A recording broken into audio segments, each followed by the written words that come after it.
it's so heightened now, though. I mean, I made and I'll talk about this when I'm in London, but I made an innocuous Trump joke back, a while ago. I said that he was caught with a stripper. I would have been more shocked had he been caught with a book. And then I go into and I go off in on a bit of a tangent with that. And a table got cursed me out, got up and walked out. Wow. F you. Hello, and welcome to Eric McElroy's American Exchange with me, Eric McElroy. Welcome back if you're coming back. Welcome to here if you're coming here for the first time. It's always good. This is where we reach across the pond and find out what is happening in my home country.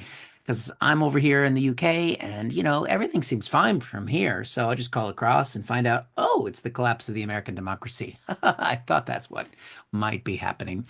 This week, we chat with fellow comedian and former journalist Maureen Langan. You might know Maureen from America's Got Talent. I almost said Britain's Got Talent, but she's on the American side of things, where she did amazingly until, as she told me, she got beaten by a dog, which is, of course, maybe indicative of the state of affairs in the US today. She's brilliant to talk to because she's a very funny woman. She's traveled and gigged all over Europe, but also in the US. So she's there on the ground. And then we talk about comedy, what it's like doing political comedy, or what the state of the conversation is in gigs across the US, and also her view about what's happening to our country. From the protests happening against Trump with AOC and Bernie Sanders to other aspects of the movement of what Trump is doing to the United States and the MAGA movement in general. So she's brilliant to talk to. It was amazing to catch up with her, and she's going to be in London and in Europe soon. So you can check her out. I'm putting her website in the comments so that you can, or in the bio or description, there we go, of this. So you can find out where she is if you want to see her live and in person. But she's absolutely brilliant. It was great to have her on the podcast. Please enjoy Maureen Langan. Oh, and if you're watching this on YouTube, don't forget this is the chance to like the video, subscribe to the channel, and do all those things you need to do. But here we go with Maureen Langan. I'm very excited to welcome to the podcast someone who is not only in America and is on the pulse of the United States, but is also a friend and a comedian, which I think we need in these times more than ever. So, Oh, hello. I like to start by asking, because this is obviously me in the UK, dialing across the pond to find out yes. how things are going. How's it going, Maureen? Have you seen the headlines lately, Eric? Have you seen That's any of all I them? see are headlines. And they Yes, it is. switch so quickly every day. I was a journalist for many years, and I try to stay up on everything because so many things get filtered to the second, third pages or layers. Mm, And things are changing so quickly here. I would call it chaotic and frightening, yeah. unless, of course, you like the Orange Madman, in which case, trust in Trump and everything's going to work out. It's really, I find it really frightening. And when Mm, I hear people like a Bill Maher who has said in the past, well, his first administration, it didn't really affect me much, and we'll get through yeah. this too. I'm like, yeah, you're a rich white guy. You're going to be just fine. You're not going to be plucked off the street. You're not going to need have a miscarriage and need a DNC, and that's illegal in some states. You're going to be just fine. Absolutely. So there are people who will be just fine. And Mm, now I think some people are getting shaken because once the markets get hit, which can affect everybody, those who have money yeah. in the market, who do they tend to be? Rich white guys. I'm not opposed to rich white guys. I like rich white guys. But I'm just saying, philosophically, those are the people who aren't impacted unless it's the bottom line money. And then things start to change. So Yeah. I think it's really crazy right now in so many ways, in a very sad way, because we've never Mm, had a president that does not give a crap about the guideposts, the things that are supposed to keep you in line and in check. He doesn't care. He's undermined the press. He did that in his mm, first go around. Now he's going after the judges, and now he's plucking human beings without due process for expressing First Amendment rights off the streets. yeah. And You it's know? to defend. I mean, defending, seeing people defend that on the Sunday morning talk shows and all that kind of stuff, where they go, well, Democrats are saying they want terrorists to stay in the country. Well, we don't know if they're terrorists. We don't know who these people are, and how defending that just seems scary or naive, or it's because they think it won't affect them. I guess if that's the rationale. Yeah, I think too. I think what happens here, and I listen to this, it gets conflated. What happens is people say, "Oh, Democrats want to keep the terrorists in the country. That you're supporting Mm, terrorists." And I think there's a difference between a college student speaking for the rights of the Palestinians. You can be anti-Hamas, pro-Palestinian, and pro-Israel and the rights of the Israeli people, Hmm. and still fight for what you believe the Palestinians need. That doesn't mean you are part of a terrorist group. The IRA considered a terrorist group, but you could still be at in the height of Yep. things pro Irish reunification. There are things that you can be pro. That doesn't mean you're also pro the terrorists. Now, these gangs from Venezuela, very dangerous. I'm afraid of them. I'm afraid of the Hmm. Venezuelan. I'm afraid of a lot of gangs. I would say in general, I'm afraid of gangs. I would just say Maureen's afraid of gangs. But it's like you don't, they should be kicked out with a hearing, due process. Hmm. Now you're out. There's a way that we do it that gives us credibility as Yeah. a nation. And what's wrong with doing it the way that is legal? So now we're saying, well, the poor gay guy had a tattoo and an accent. So he's now in the prison in Yeah. Salvador. You're like, if there's due process, then you can parse out who the criminals are, who they aren't. Yeah. But we're anti First Amendment right now, unless it's Trump saying crazy crap. A student, a PhD student, writing an op-ed piece for Tufts University when the fine is now being held somewhere. Hmm. I mean, it's crazy.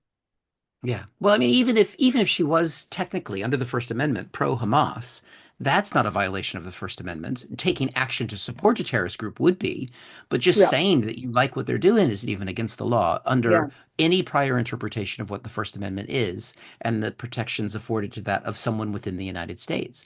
And and obviously that has led to, legalized hate speech, which we have in the US and you don't have in the UK and other European countries. And, explaining that to people here, because the Brits like to go on about them having free speech in this country, but there is no legal protection for speech in the UK. The government can decide something is illegal to say and enforce it.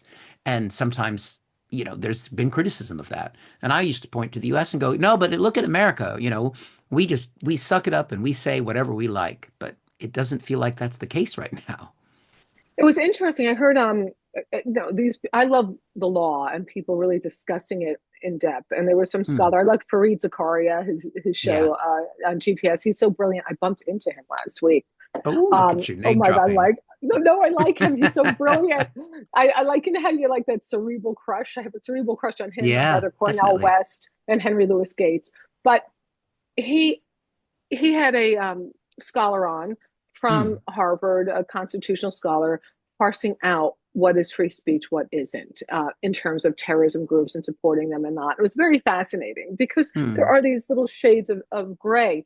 But you're right, you're not supporting Hamas is very different than speaking out and going, well, I don't know. The Hamas thing it gets a little Yeah, I'm not saying I agree convoluted. with what they're doing. I'm not saying that, but from a Oh, I'm not. purist, I don't agree. yeah, we're not But going for down that pre fucking wormhole. But just when you no, get to the no. core of what the First Anti-Hamas. Amendment is, yeah, is I will, yeah, Anti-Hamas. we'll go out on a ledge. We'll say that. Let's do that, But when Eric. you but when you get to the core of what that freedom of speech is supposed to represent, is, just like the whole idea that you can burn an American flag or you can have a Mhm. Mein Kampf or whatever that's meant to be. It's meant to be icky things on both sides, awful things on both sides, I but love that protected you brought speech. up the. I'm sorry, I interrupted. What I love is that you brought up the flag because I was thinking the exact Yeah. same thing. I love living in a country where I can burn the flag, and Yeah. that's considered free speech. Not that I'm going to burn it. I mean, I don't know. I might. What else is he going to do? We'll hang it upside down for now. No, I wanna own the flag in terms of people who are free thinking and Yeah. open minded. I wish that is what it would symbolize these days. My boyfriend has a pickup truck. I go, could you please get a bumper sticker that says I did not vote for Trump? Please, could you just put that on the back of the pickup? But it's a beautiful thing to live in a country where you could burn the flag and be legally protected. I love Yes. that. Yeah, that's important. And especially for what we do in the world of comedy. Not that either of us does, I think, I mean, because that allows you to be able to say things. In the UK, I genuinely do. I mean, I don't go after necessarily certain people, but I mean, you have to think about the defamation laws here do not protect free speech. So in the UK, you need to be aware of what you tweet because people are prosecuted for tweets, and jokes that you say you can get sued for. Whereas in the US, under the, kind of satire principle, you can kind of get away with saying anything if you wanted to. Mm. Yeah, I guess, it's really crazy times. Right now, I know comedians who are saying they stay away from politics. Yeah. And, I think in general, many comics have, but the Hmm. personal is political too. So it's really difficult now, I think, to stay away from it and have a Yeah. conscience. But not that, I mean, many comics do. That's not what I'm saying. For me, it's difficult. Part of the reason I like coming to Ireland and the UK is I like there's wit, there's sarcasm Mm. in a way that isn't so much here in New York, yes, but in the rest of the country, it's sad that there's such a lack of sarcasm. But I feel like I can more freely speak about my points of view when I'm abroad than when I'm in the States, aside from New York and certain parts of California and liberal pockets around.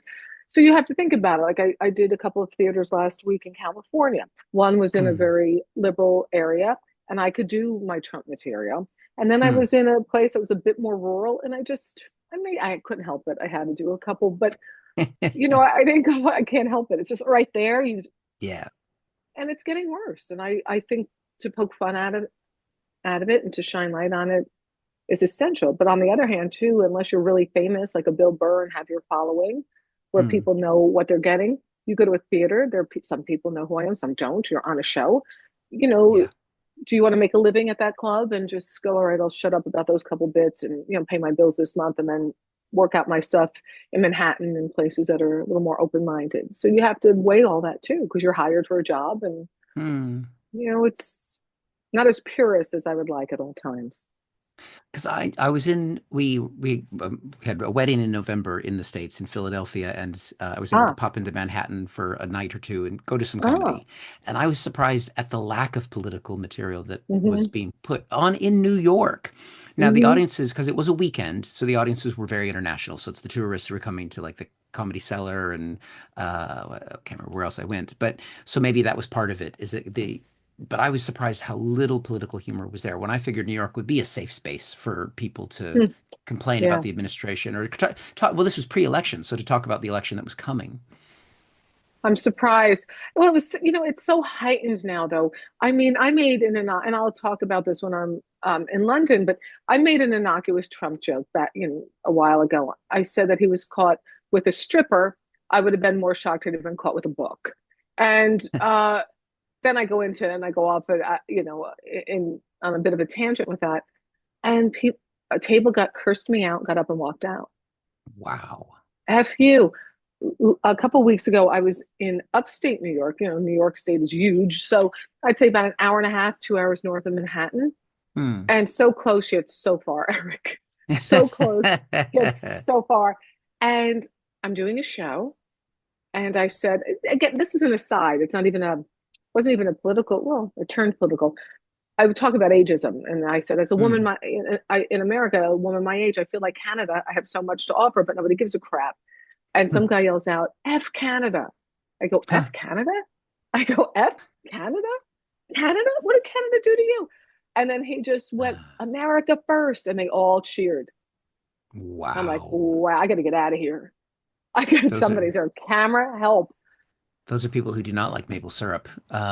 I mean, that's just when can I mean when we because I used to take the piss out of Canada as well, and because the UK, they don't necessarily know that we kind of make fun of Canada or whatever in the States, but and so I would try and play with that as a device. But now it's like, well, Canada is sort of the ideal at the moment as a liberal looking at what Trump is doing and threatening to attack, but it's indicative of what he's done in it feels like he's already been president for about 180 days, but it's only been about 80. Years.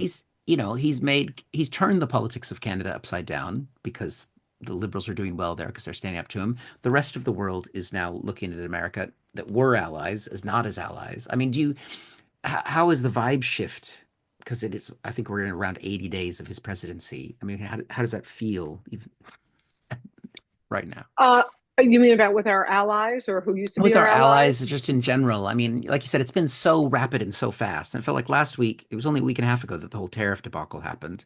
That felt monumental. But then the week before that was the whole Signalgate thing, where they're tweeting Yeah, out or privately messaging each other about war plans. I And then know. and then this week it's kind of a crossover into that guy being, as we've already referenced, being extradited to or sent off to an El Salvadorian prison without due process. So it's Yeah, well, like a it's couple just of people, yeah, wave after hate people. wave after of what would normally be huge monumental political stories. Well, this is what I'm trying to say. There's so much to follow, and it all starts to get buried. I mean, just like the book bannings. They're banning books. They took Yeah. Harriet Tubman, the Underground Railroad. They took her quote off. I mean, who are they going to put on Choo Choo Charlie's? Like, whose quote are they putting on this?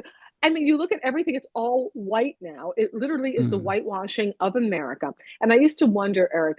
I'm fascinated by history, and after the Civil War, when we had Reconstruction in America, and so many blacks got themselves elected to Congress because now they could vote. They could take Mm. their rightful seats if elected into Congress. And then I thought, how did that get so undone? Because then the Yeah. laws were passed to keep them out. And I'm like, oh, this is how it happens. It's Yeah. happening now. We're watching how it happens, how we undo progress. We're watching that. So I think right now, the big thing for people is money, tariffs. How's it going to affect me? Money, tariffs, how's it going Mm. to affect me? I don't think people, and I say this because I think people like myself, like you, like there's, and I'm sure many of our friends, I was a journalist for years. We're researching, we're reading, we're on top of what's Mm. happening. I think here there really is, in many ways, regardless of Trump, an isolationist mentality. Like, what does Yeah. NATO mean to me? What do I care? What That's all over there. Mm. Well, you guys did it with Brexit. What do I care? That's over there. We're here. Yeah. We don't need that. That's over there. But we do need it. We are entwined now. The chickens and the egg. You can't put that back in. And I don't think many people, if you ask them what NATO is and its importance, they would know. I don't Mm. think they realize that Greenland is part of NATO. So if America invades Greenland, then I guess NATO would have to go to war against America. But it makes they don't understand that we're the ones who took 16 security bases out of. We left one behind in NATO. Mm. The former prime minister of Denmark said, "Put some back up if you like. We can negotiate this." Yeah. There's ways to do it that aren't so bullying. I don't think people. The Ukrainian war sickens me that we're now pro Russia. Mm. Absolutely, the way we treated Zelensky when he was over here was horrifying.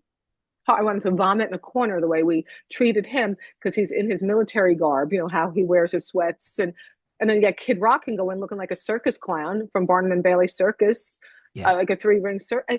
So I think people just fixated on money and how it's Mm. affecting them, rightfully so. Yeah. But I don't think they really have an understanding of what our status was in the world. Some people think our status is even better. Oh, Mm. they've stopped laughing at us. Like, okay, now they're crying for us. Like, yeah. So one of these people, most people who say, "Well, America, we're the best." I've probably not been out of America, Mm. or maybe we are the best. I don't know. Compare it. Go live somewhere, travel somewhere, then get back to me and let's Yeah. talk about why you think that. Is it better here? What's better about that? We're There's just this mentality. Bottom line, how's the money affecting you? And I get Mm. that, but I don't think there really is an understanding of the importance of us globally. Yeah. No, I would agree with that. Partly because America is so big and the media is so big when you're in America, it just overwhelms you. It's one of the reasons why I've Oh, enjoyed staying abroad for so many years is that I feel connected with more with the rest of the world. And then as soon as you're in the States, it just overwhelms everything. And then the rest of the world sort of fades away. But I think maybe being in London all these years, you even, you're in the middle, you're closer to it. We're that much closer to the Middle East. We're that much closer, obviously, to Europe and the people coming through the city. And maybe it's similar to living in New York because I've never lived in New York. I've just visited. But where I'm from, Seattle feels very isolated because it's, oh, the Pacific Northwest and, Canada's there, but again, Canada doesn't count. So it's like you just feel we far love away from Canada. everything. We do love Canada, but We when love I was Canada. growing up, I took a group of kids. I used to work for the YMCA, and we took a trip of teenagers up to Canada, and it was one of the most humiliating moments of my life because these, 16 and 17-year-old kids, they lost their shit when they saw that the money was different and multicolored, and obviously Canadian money looks silly, but they were like, "Oh my God!" And I was like, "Oh my God, this is just so humiliating." But but Well, I you know guess what's I guess interesting? yeah. Okay. Go ahead. Well, I'm curious. I have some questions too, but just an aside about Canada. I've performed all over Canada, from Vancouver Hmm. to Halifax. But one time I got to go to the Winnipeg Comedy Festival. I'm like, where's this? Where's this? Where's Winnipeg? And just go to the middle of America, go north 2 hours north of North Dakota. And you're like, oh, Yep. you're there. It was so great. It was so Hmm. progressive, so interesting. The art scene, the food scene, in this hub in the Really. middle of where I would never have gone there had I not been a comedian. So I feel very lucky and fortunate to have gotten that exposure, which is what, as a comedian, I am able to do, travel and see all Hmm. this. So I'm curious when you're here, of course, New York is so multicultural, but when you're in America, you said you feel isolated from the rest of the world because the Mm. news doesn't show it. Is that what you mean? Or Yeah, I mean, I remember once I had family in Colorado and New Mexico, and they were complaining about the high gas prices. This was years ago. So this was oh, before all the Biden-Trump rivalries. This was just yeah, back in the day funny. of high gas. And I was like, well, yeah, because I think it had gotten to $2 a gallon. And I was like, well, I live in London and it's $7 a gallon. And they just, you could see them just, their minds just went, cannot compute. They just couldn't fathom gas costing that much, and they just went, huh, and then changed the subject. And I'm like, so that ability to see that much, like, well, if you think it's like this, you should go look at the rest of the world, and it just wasn't. It just was something they couldn't compute. And I don't think that was, and I think some people in Europe have gone, well, that's because Americans are ignorant. Well, no, that's because, before 9/11, you could go all the way, drive from Alaska to the tip of Mexico in the south with just your driver's license if you were an American. You had this Huh. vast continent you could explore. And, between Canada and the US, you're essentially in the same culture. Stay within the US and travel, you're in the same currency, you know, so you could travel and think you've seen the world, but you haven't done the Mhm. cultural travel that, you've been fortunate enough to do, and I feel blessed to have been able to do. And that does It change is your such a worldview. gift. It really does change your worldview, and it's a wonderful thing. And I mean, I have friends. I performed in Croatia last year. They're calling me, "Do you need a place to stay? Yeah. You have to get out." And they're serious. Like, if you have to get Yeah. out, you have a place to stay. And because my mother is from Ireland, I and all my grandparents are, I have Irish citizenship, so I have an Mm. EU passport. Oh, you And lucky well, bastard.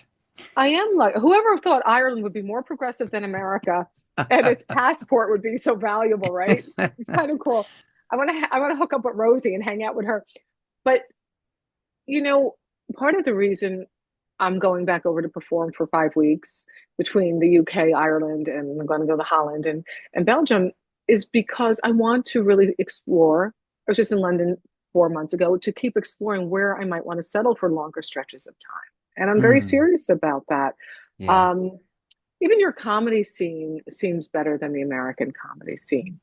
And listen, it's it just seems like the comics I watch. I like the wordsmiths. I like the sarcasm. I Mm. like how smart they are. It's not one dick joke after another. There's that too, but not the way it is here in America. It's just like a bag of dick parade. I can't even take it. It's constant. It's like, oh, look, you got a dick joke. Good for you. And I'm not opposed to a good dick joke. It's just like that's all, there's it's disproportionate. So but too, what we're doing, this is another thing. I don't know if you've seen this. This isn't making the top headlines, but in Florida, Ron Mm. DeSantis, little Florida, they're trying to turn back child labor laws. Yep, I have seen that. Turning back child labor laws so that teenagers can work overnight or before school and that they don't have to have a break for like a little snack or lunch or something. Isn't Yeah. that nice?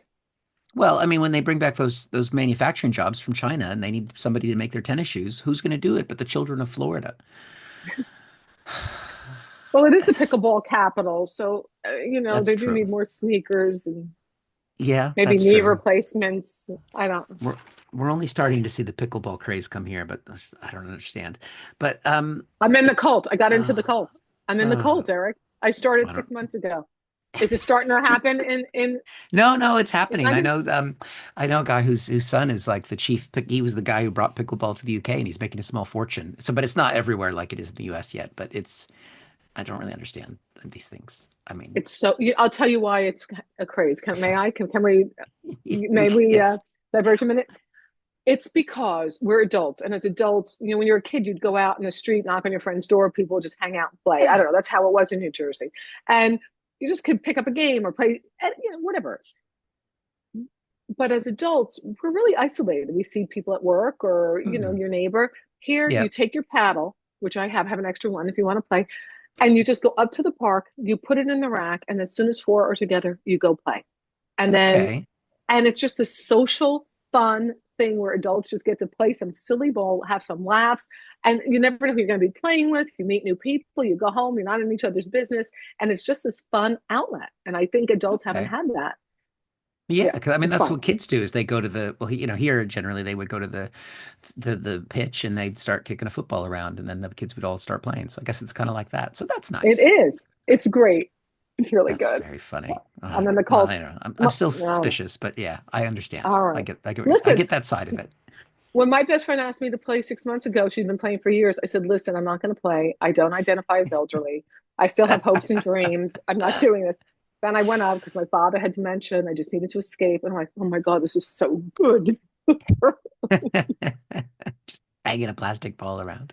Hmm. Um, Are there things on the Democratic side of the fence that, because a lot of criticism's been laid, the Democrats are a mess, the Democrats don't have any direction, the Democrats are doing awfully. I think it's hard because we are in the minority in everything. There is no Mm. national, I know we now have a new head of the DNC, and they're just kind of betting themselves in.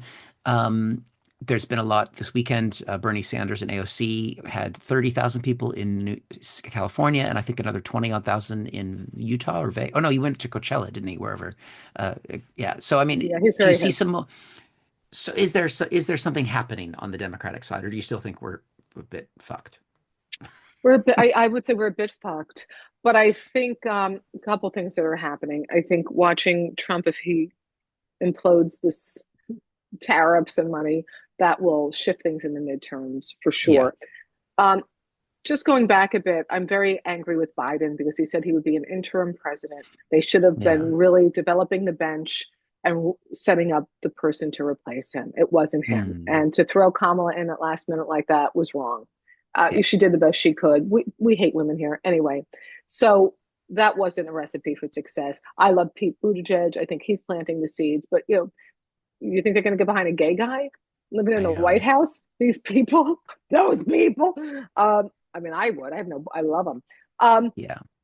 I think it's very interesting if you listen to Bernie, and I wish I would have wrapped my mind around him even more when he was running. Though I was a Hillary Mm. girl, full on, and I don't Yeah. regret that.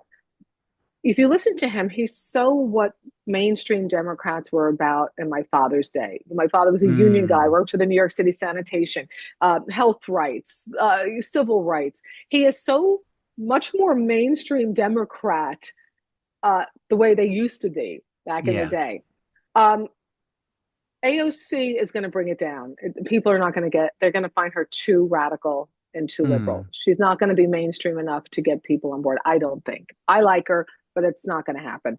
Um, so I don't know. We're going to see who emerges. I like Gretchen Whitmer, though she had to Mm. hide behind a binder because she was at the White House. But she should have said, yes, I went to the White House because I'm a Democrat. I'm near Canada. I have to support our economy. I have to support Yeah. our workers, and I wanted to meet with the president to make sure you get your fair share and we're not overlooked because I'm a Democratic governor. Damn right, I Yeah. was there. That's what Yeah. she should have done. Well, she got basically, for those who haven't seen this, and it's hilarious. So she, yeah, as you said, she's the governor, and she was there at the White House to do those kind of things. But then, as Trump does, he's so good at manipulating people. He had one of his signings, and they ushered her into the Oval Office. The cameras were all there, and I think she just sort of, I mean, who knows if she was actually hiding or not? But they've captured one photo of her lifting See up for her this. binder in front of her face. Yeah, those on Oh, that's YouTube. hiding. Maureen is hidden now because she doesn't want to be affiliated with the podcast, and Yes, I did. um and yeah, I mean, it's just the optics of because Trump is. I mean, the way that you mentioned Maher More. earlier. So he, famous liberalish comedian who aggravates a lot of people left and right. Um, and but he went to have dinner with Trump at the White House, and his book report, which I watched from that, was that in private, Trump is really charming. Yeah, because he's a fucking psychopath, and that's what he does. Like how. I mean, Bill Maher is very intelligent. He has a career for over 25 years in the media. I don't agree with all of his views, but how could he be that dumb to not realize what Trump did? He's made a useful idiot out of Bill Maher. He played him, and the reason he got set up is because he's friends. He has Kid Rock on the show a lot, Bill Maher. Yeah, Kid Rock set up, in his circus clown outfit, set up the meeting supposedly. But he did get played, and he can say, "Listen, he's really charming one on one," and that should be yeah, very frightening because that charming person is doing this, this, this, and this. yes. That's what he should have said.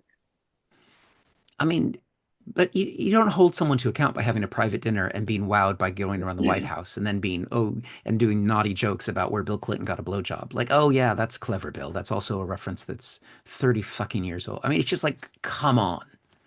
Well, this is the thing. Bill Maher, I like his show because I like the guests he has on, and I like that Mm, he'll bring on different people. I like his panels. I do like the people he brings on the show. I find him to be terribly smug. And again, yeah. because it doesn't affect him, he's okay with it. Mm, And it's so short-sighted. It's like, do you ever see somebody, I'm sure in our world as a comic, you see somebody who's so rude to somebody at a mm. club, or a manager treats people like, well, they've been nice to me. You're like, I know, but they still treat people like crap. Or you're Yeah. not, just because it hasn't happened to you doesn't mean it doesn't exist. So I guess Bill has now decided that that's the real Trump, right? I guess that's what it is. Is that the real one? Is that what he's decided?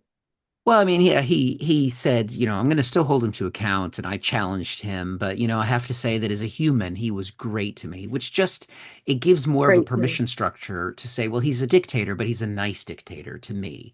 So he Right. does have, it's this, it's the same thing that it seems that maybe some of the people around Biden were doing. And I had people on the podcast who were White House correspondents who said, no, when I do get a chance to interview Biden, which I don't get to as much as I want to, he isn't, completely out of it old man. He's aged, but he's still coherent.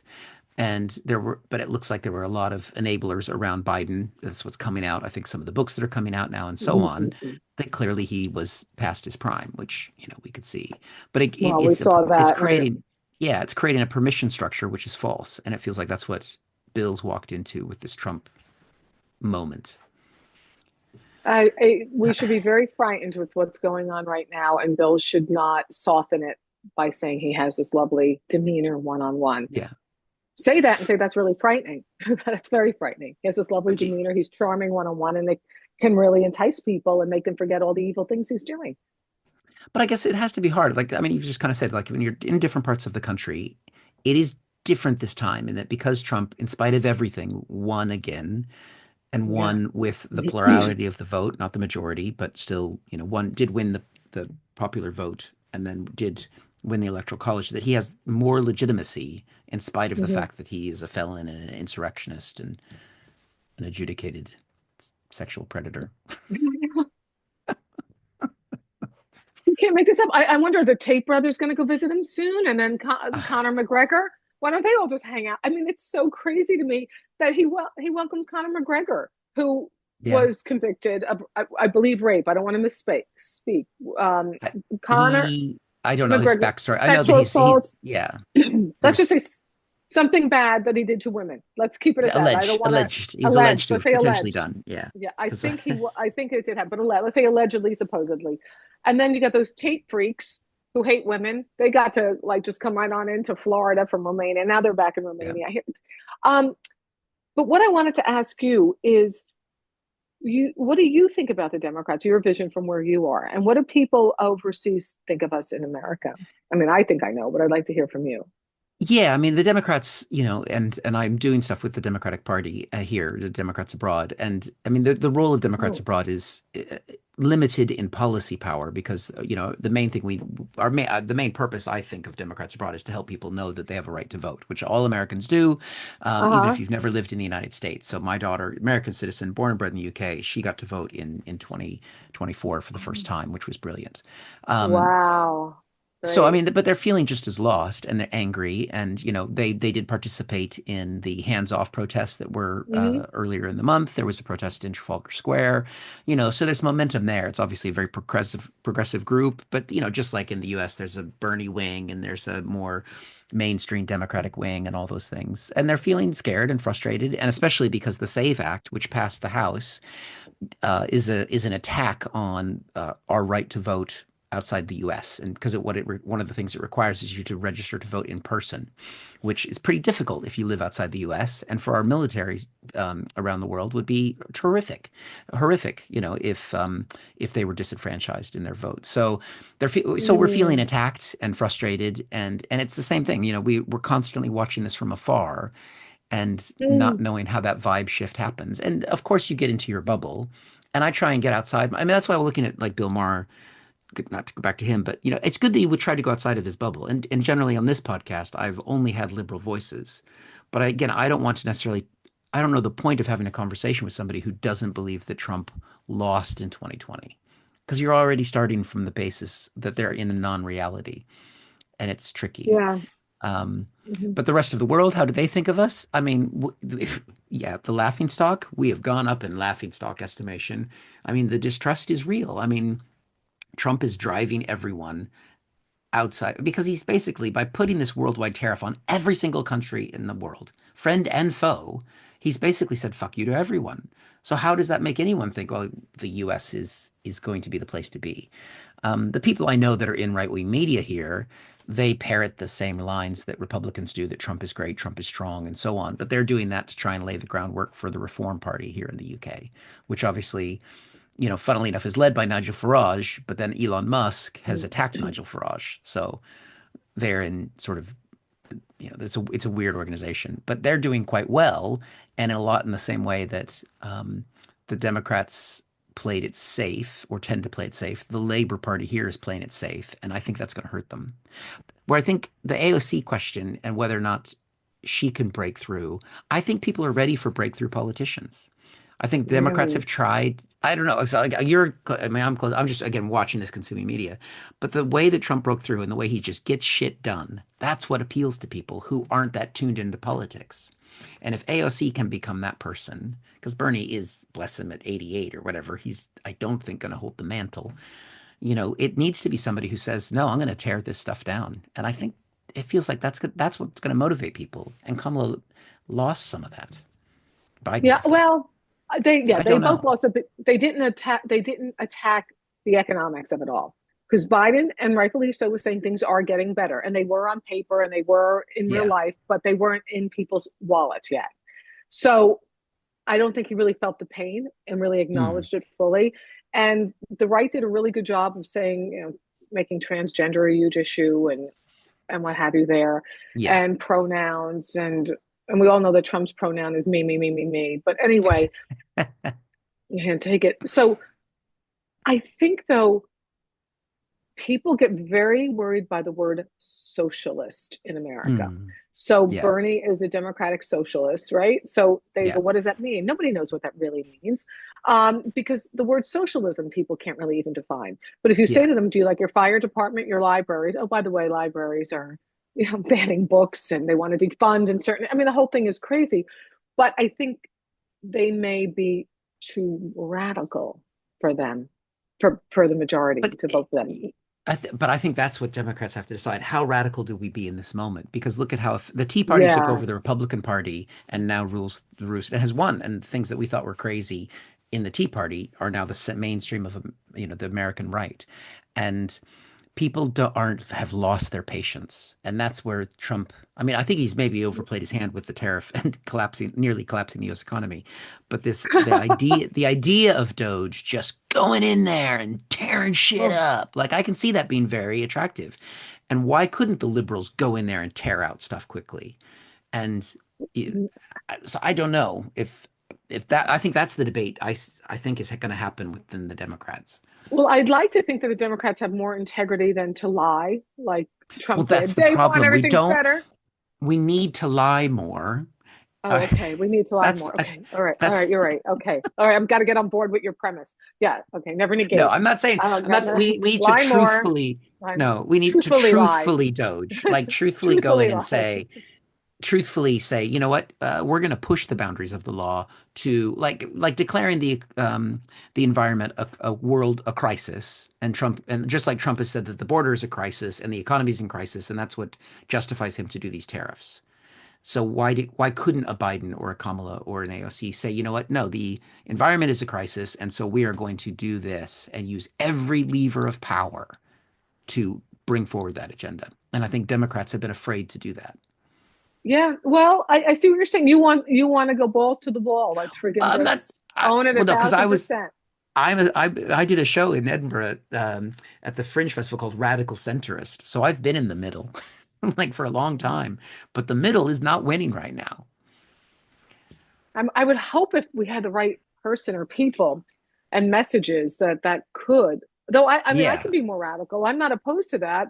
It's no, I'm thinking about what you're saying and I'm wondering where we can go with this. But I think the Yeah. environment, when you have the right now saying we're getting back to big, beautiful coal, it's very heartbreaking. I mean, my young niece Clean is a coal. That's what he scientist. says. Yeah, yeah, beautiful, clean coal. The oxymoron there. But I won't sleep till every candle making factory is up and running again, Eric. I'm telling you.